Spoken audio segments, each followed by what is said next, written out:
મોદીના ગુજરાત પ્રવાસો આજે બીજો દિવસ છે। વડાપ્રધાન મોદી આજે નવસારીની મુલાકાતે સવારે 11 કલાકે નવસારી પહોંચશે। પીએમ મોદી નવસારીમાં જનસભાને વડાપ્રધાન સંબોધન કરવાના છે। ગુજરાત સરકારની સખી સાહસ યોજનાની શરૂઆત કરાવશે। લખપતિ દીદી સંમેલનને પીએમ મોદી સંબોધન કરવાના છે। પીએમને આવકારવા વાસી બોરસી ગામ પણ સજ્જ બન્યું છે।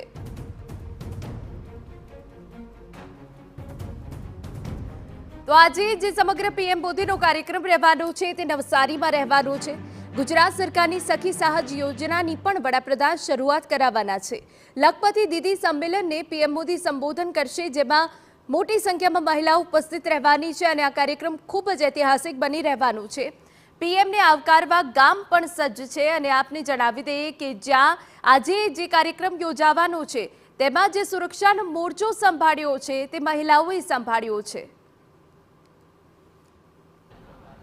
आंतरराष्ट्रीय महिला दिन की उजवणी वडाप्रधान नरेंद्रभाई मोदी नवसारी जिल्ला में करवाना छे अने ए पण गुजरातनी 33 जिल्लानी 1,25,000 थी वधु महिलाओं साथे लखपति दीदीओ साथे करवाना छे, जेने लईने तैयारीओ शरू कर देवामां आवी छे। आज जे दृश्यो देखाई रह्या छे ए वडाप्रधान नरेंद्रभाई मोदी नवसारीना जे कंईक वासी गामे कार्यक्रम स्थळे आवशे अने ए कार्यक्रममां आ गाडीमां सवार थईने जे समग्र गुजरातमांथी बहनों आवशे, लखपति दीदीओ आवशे, एमने वच्चेथी पसार थईने आ गाडीमां बेसीने तेमनुं सन्मान झीलशे अने खास करीने गाडीने सजावવાની કામગીરી શરૂ કરવામાં આવી છે।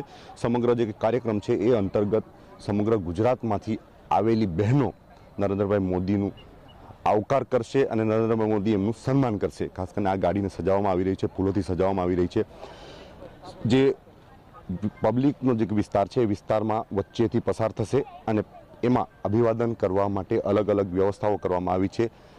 આગલા ભાગમાં બેડા લઈને મહિલાઓ ચાલશે, સાથે જે પ્રોફેશનલ્સ છે એ પણ સાથે જોડાવાના છે અને નરેન્દ્રભાઈ મોદી જે મુખ્યમંત્રી છે ભૂપેન્દ્રભાઈ પટેલ અને સીઆર પાટીલ તથા અન્ય જે કંઈક મંત્રીઓ છે એમની સાથે જોડાશે અને સમગ્ર કાર્યક્રમમાં જે કંઈક પબ્લિકની વચ્ચેથી પસાર થશે એના માટેની જે કંઈક ગાડી છે સજાવવામાં આવી રહી છે। આ ગાડીમાં સવાર થઈને નરેન્દ્રભાઈ મોદી કાર્યક્રમના સ્થળે પહોંચશે। હેલિપેડ પર ઉતર્યા બાદ આ ગાડીના કોન્વોય સાથે સમગ્ર કાર્યક્રમમાં અંદર જશે અને ત્યારબાદ જે સમગ્ર જે કાર્યક્રમ છે એ સભા સ્થળ પર પહોંચશે અને 10:30 વાગે આ કાર્યક્રમની શરૂઆત થનાર છે અને એના બાદ સમગ્ર કાર્યક્રમ આગળ ચાલશે। વડાપ્રધાન નરેન્દ્રભાઈ મોદી અલગ અલગ 2 યોજનાઓનું લોકાર્પણ પણ કરશે અને જે મહિલાઓએ લખપતિ દીદીઓ છે, કરોડપતિ દીદીઓ છે, એમણે રાજ્ય સરકાર અથવા કેન્દ્ર સરકારની સહાય મેળવીને તે યોજનાનો લાભ લઈને પોતે પગભર થયા છે, આત્મનિર્ભર થયા છે, એમનું સન્માન આંતરરાષ્ટ્રીય મહિલા દિનના દિવસે કરવામાં આવશે। દિનેશ ગામિત, ટીવી ડાયન, નવસારી।